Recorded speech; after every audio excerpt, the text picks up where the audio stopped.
everyone, this is Moshe the Electric Israeli and thank you for joining my channel and welcome to my weekly video. If you are new, please subscribe and help me change the world one electric car at a time. Thank you to all my patrons and supporters.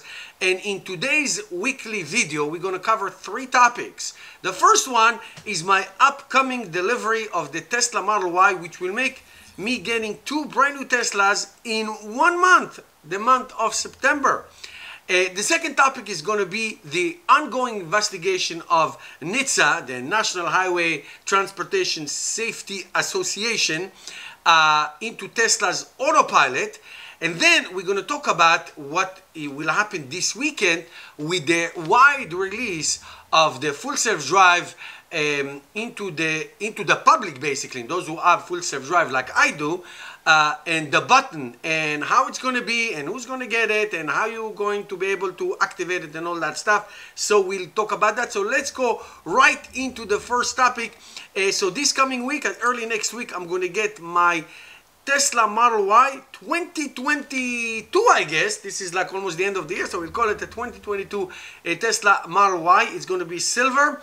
And as you remember, if you've been following my channel, if you don't, let me just remind everybody that back in July of this year, of 2021, I decided to sell my 2020 Tesla Model Y in very good profit. I had a window of opportunity that I didn't need a third car. And so we sold our Tesla Model Y, made like nice profit on it because, as you know, Teslas are in high demand. And so we sold it, and then right away we ordered a new one, and it was supposed to be here in August, and then in September, early September, mid-September, late October. Now it's back to late September, and I'm going to get it next week. It's confirmed. I have a VIN number, paid, all good.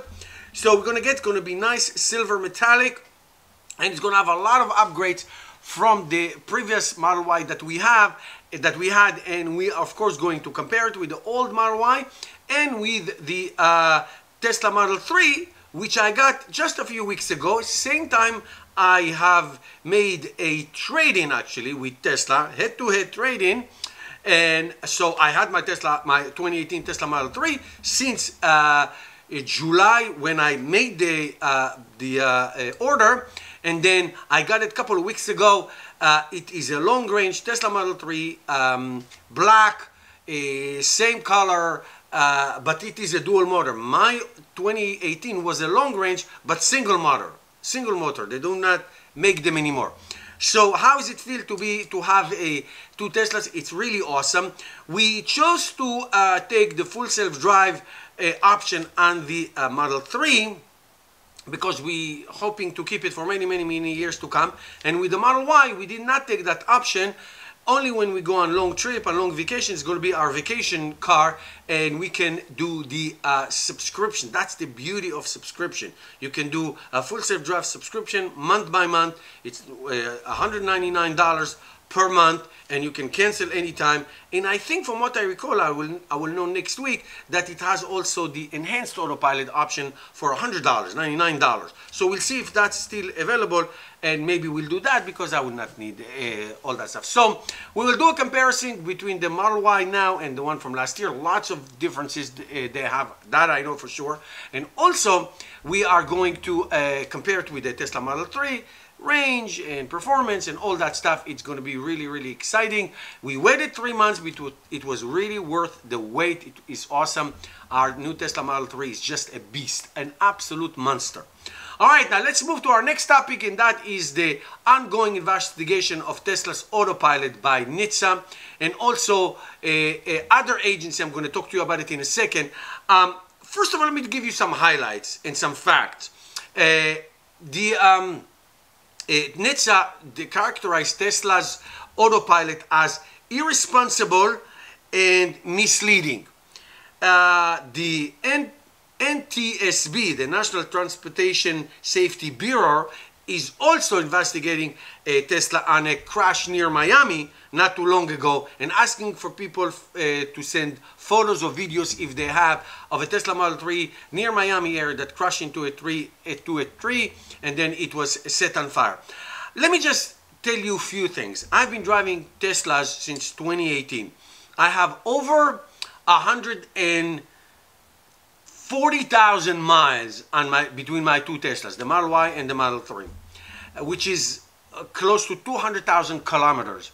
I have driven easily 100,000+ miles on autopilot because I take long trips from Jersey to Florida and to Canada and all over the place, to Washington DC and all over the place. And I always drive on the autopilot or the full self-drive now or the enhanced autopilot. And the numbers do not lie. Do not lie of when you engage in autopilot, your chances of getting into an accident are significantly less. If you have a chance, read Tesla Impact Report that it's posted on their website when it comes to this topic. It's significantly less. Even if you don't drive an autopilot, it's still significantly less than a regular car. That is 100% sure. And they are investigating basically 11 crashes in 9 states of Tesla cars hitting parked emergency vehicle like ambulances or cars. Tesla, as a matter of fact, says that autopilot can now detect and slow down for emergency vehicles' lights at night. As a Tesla owner and driver of hundreds of thousands of miles on autopilot, I can tell you that Tesla cannot make it clear that this is not autopilot per se or full self-drive. It has to have a driver intervening and driver alert. I don't know what to tell you, but if Tesla had to redo it back in 2014, 2015 when autopilot was introduced, will they call it something else? Driver assist, whatever. There's so many names that other car companies have, and not call it autopilot and not call it full self-drive. I don't know. But from the moment you engage in autopilot or full self-drive, immediately Tesla give you a warning. You have to keep your hands on the wheel, and if you don't, after 30 seconds it's going to alert you and flash you with blue lights and do everything that's humanly possible to make sure that you have to take control of the car. And if the car senses that it's out of control, it will let you know. So you really have to be really talented to hit a parked emergency vehicle or hit any parked vehicle anywhere on the street or on the highway. I can guarantee you, and I know for a fact that few of these accidents were involved with drivers that were drunk. One of them drove without license. So to say that it's irresponsible and misleading, it is just absolute bogus. It is completely not true. It's exactly the opposite.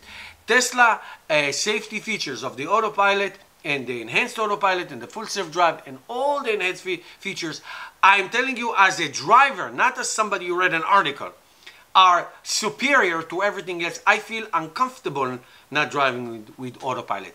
Does it need you? Sometimes, yes it does. Does it have issues? Yes it does. But if you are a responsible driver, I can tell you that you have to be really talented to get in an accident. Having said all of this, does it lull you to be complacent? Honest, I always tell the truth. It could do that for you. You could rely on it too much. But Tesla, not even using the inside camera to track what is it that you're doing and to give you warning. So I don't know what else Tesla is supposed to do for you to be responsible for your driving and responsible for your car. There's not much they can do. Yes, you can get distracted, you can do other things, but I'm telling you that the in-drive experience does not let you fall asleep, so to speak, or wonder too much. Now, accidents happen very, very quickly. Sometimes it's a split-second decision. But if you don't know how to use the Tesla Autopilot, A, don't buy a Tesla, and B, if you buy it, don't use it. Okay? Last topic I want to talk to you about is the well-anticipated full self-drive 10.1 software upgrade release that's supposed to roll this weekend, the weekend of the 24th and the 25th of September. Now, many drivers did get this beta for now a year, and their response is really positive. Has issues, but it is learning the rope. And now thousands of Tesla owners who has the FSD option like I do, that's why I bought it, should get the option to press the button and get a 7 days trial. Now I have something to say about it. I don't want to repeat what other YouTubers say, but I want to tell you my take. If Tesla is going to give the option, the button option to drivers, and ask the question, and you have to agree to all the terms, that's fine. They do it all the time. And then give you a 7 days test by tracking your eyes, by seeing how you drive. And they basically like using the insurance standards. And they decide if you get it or not. If they decide that you don't get it, and let me know your opinions, they should give you a refund. If Tesla doesn't think you're responsible enough to use the $10,000 option that you paid for this system, and they don't think you're good enough, I think those drivers should get their money back. Because that was the promise. Now Tesla full self-drive, meaning no driver is needed, is far away from now. So some people paid this money a long time ago. And now the beta is going to be available for them. You have to pass the test. What if you fail the test? Now I'm not advocating for bad drivers, and I'm not advocating for drivers to be irresponsible. But what I'm saying, if this is the option, if somebody fails and you don't feel comfortable giving them that option, I think that Tesla should give you your money back. I want to know what you think about it, especially if you're a Tesla owner with full self-drive. Let me know in the comments what you think. Thank you guys for watching, and I'll see you.